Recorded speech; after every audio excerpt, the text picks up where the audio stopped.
Ini adalah iPhone yang gue beli di Shopee, yang pastinya second. Dan kalau beli iPhone second gini, yang pertama gue cek tuh biasanya battery health-nya. Dan ternyata nih yang bikin gue kaget tuh battery health-nya masih 100%. Ini bikin gue penasaran dong, wah baterai pernah diganti gak nih? Masa 100% HP second, iPhone lagi. Dan langsung aja nih gue coba ke True Tools, ternyata hijau semua. Tapi ada satu notifikasi yang warnanya kuning. Itu ada tulisannya this phone is replaced bla bla bla bla gitu lah, pokoknya kayak HP replace. Dan setelah gue cari tahu itu HP replace itu maksudnya HP pengganti ya. Mungkin maksudnya replace phone itu kalau HP kita kenapa-napa dan masih punya garansi resmi dari iBox, kita bisa nukerin HP-nya langsung ke iBox-nya dan diganti dengan unit yang baru. Nah itu mungkin yang gue dapet, karena pas gue unboxing HP ini bener-bener gak ada cacat cuy, mulus banget 100%. Dari sisi-sisi manapun bener-bener gak ada lecet, gak ada goresan, gak ada dent, semuanya halus. Tapi koreksi ya kalau gue salah, karena tuh gue terakhir pakai iPhone sebelum yang ini itu di tahun 2016 dan itu masih iPhone 5S. Jadi pastinya bakal ada mistake gitu, karena gue baru pakai iPhone lagi sekarang ini. Kalau dari desain sejak iPhone X keluar sampai sekarang iPhone 12, iPhone 13 tuh menurut gue desainnya masih sama-sama aja cuy, masih mirip. Pakai poni. Cuman yang ngebedain aja mungkin di bagian belakangnya, di kameranya aja. Kalau iPhone 11, iPhone 12, iPhone 13 tuh modul kameranya udah bentuk kotak cuy. Kalau iPhone XS Max ini ya masih gini, cuman 2 modul kamera aja. Dan di sisinya itu masih rounded, nggak nge-flat gitu kan. Kalau yang di iPhone 12, 13 tuh katanya udah nge-flat.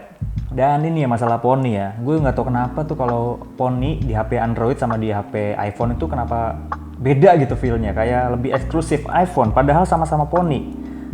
Bahkan ada yang poninya sama pun, gue masih nganggep poni dari iPhone ini masih terbilang yang paling eksklusif sih, paling kelihatannya mahal gitu loh. Gue gak tahu kenapa, apa emang cuma perasaan gue doang. Nah kalau dari sisinya mungkin kalian udah tahu ya kalau kalian adalah pengguna iPhone. Di sebelah kanannya nih ada tombol power sama ada SIM tray untuk naruh SIM. Di bagian bawahnya ada speaker sama lubang charging lightning.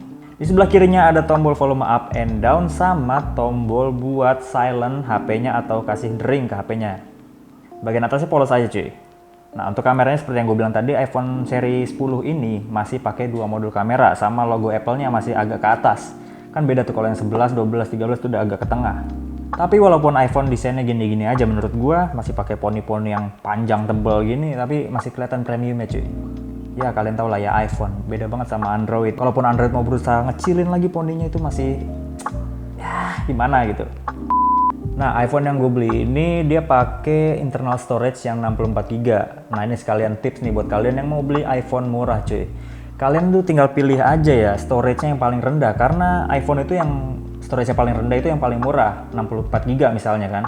Itu yang paling rendah. Biasanya tuh harganya terpaut cukup berasa sih kalau kalian beli yang 64 ke 128GB atau bahkan 256. Dan kalau iPhone 64GB itu biasanya banyak pertanyaan yang muncul cuy.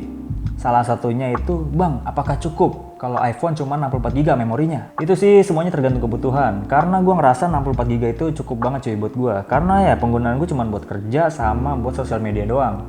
Nggak buat main game segala macem. Dan gue ngerasa masih cukup lega juga karena gue sempet make Samsung Galaxy Note 8 itu dari tahun 2017 sampai sekarang masih dipakai juga, dan itu masih 64GB loh memorinya, tapi nggak habis-habis. Gue bahkan nggak pakai memori eksternal karena mungkin beda kali ya kebutuhan cowok sama cewek ya. Kalau cewek kan ya tau sendiri. Jadi intinya kalau kalian pengen beli iPhone dengan harga murah, ya kalian cari aja yang internal storage-nya tuh paling kecil cuy, ya 64GB itu. Karena menurut gue itu udah paling worth it cuy. Dan kalau emang kalian pengen main game, kalian install aja 1 atau 2 game gitu cukup. Jadi yang lain-lainnya tuh kayak game-game lain tuh menurut gue yang jarang dimainin gitu atau jarang kalian mainin, mendingan gak usah diinstal cuy, menemuin memori doang. Nah sekarang bahas kamera cuy. Dari pengalaman gue sama gue lihat orang-orang juga tuh kalau beli HP Android tuh pasti dilihat nih spesifikasi kameranya. Kamera depannya berapa megapiksel, kamera belakangnya berapa megapiksel. Tapi itu nggak berlaku menurut gue buat iPhone ya. Karena orang-orang pas beli iPhone tuh, bahkan gue ya, gue nggak pernah bertanya-tanya tuh ke orangnya, mbak nih kamera depannya berapa megapiksel, kamera belakangnya berapa megapiksel. Gue cuma nanya tuh, mbak nih internal storage yang tersedia yang berapa giga gitu pertanyaan gue. Ya pokoknya gitulah, kalau gue beli iPhone tuh nggak terlalu peduli lah sama kameranya. Jadi intinya kalau punya duit ya beli.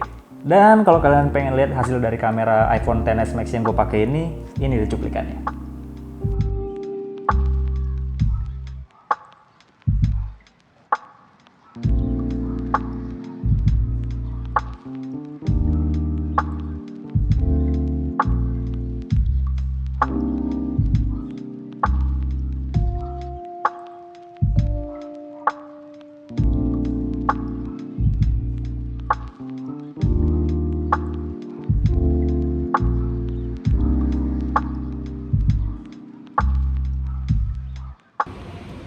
Ini adalah kamera depan dari iPhone XS Max. Dia cuma mentok di 720 aja ya, nggak bisa lebih.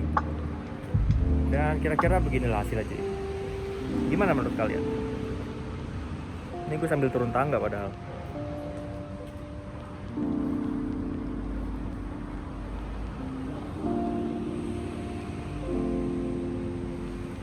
Nah, kalau untuk harga gue nggak mau basa-basi cuy.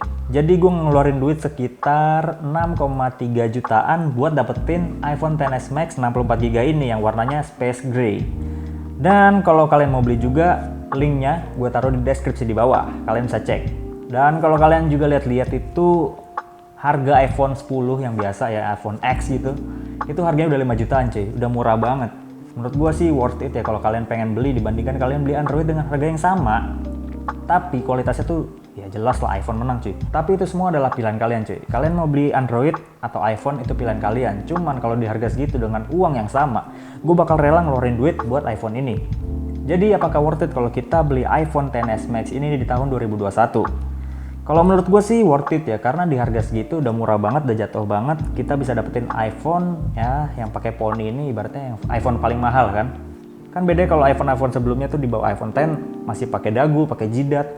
Ini udah full screen dan hasil kameranya juga nggak kalah sama HP-HP keluaran sekarang cuy. Walaupun ini HP iPhone XS Max ini keluar sekitar 2 tahun yang lalu ya. Kalau nggak salah sih 2019 ya.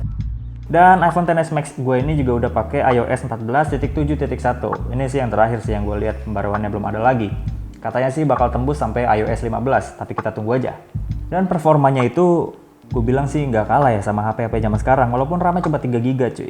Ya kalian bisa sandingin lah ya, RAM 3GB-nya Apple sama RAM 8GB-nya Android. Ya, overall sih worth it ya, sampai gue ulang lagi tuh worth it, emang worth it sih. Tapi emang kalau kalian gak nyaman sama ukuran layar yang gede, kalian bisa cari yang XS biasa. Kalau gue kan yang XS Max yang ukurannya 6,5 inci, ada yang kecilan lagi tuh, XS cuy. Itu menurut gue cocok buat cewek-cewek karena tangannya kecil biasanya, mantap. Oke, segitu aja nih konten kali ini. Kalau kalian emang pengen beli iPhone XS Max ini, link pembeliannya udah gue taruh di deskripsi di bawah. Itu link tokonya cuy. Dan gak usah pakai banyak basa-basi lagi, kalau emang pengen beli, beli. Worth it cuy. Kalau kalian punya duit. Oke, gue Ivan, pamit.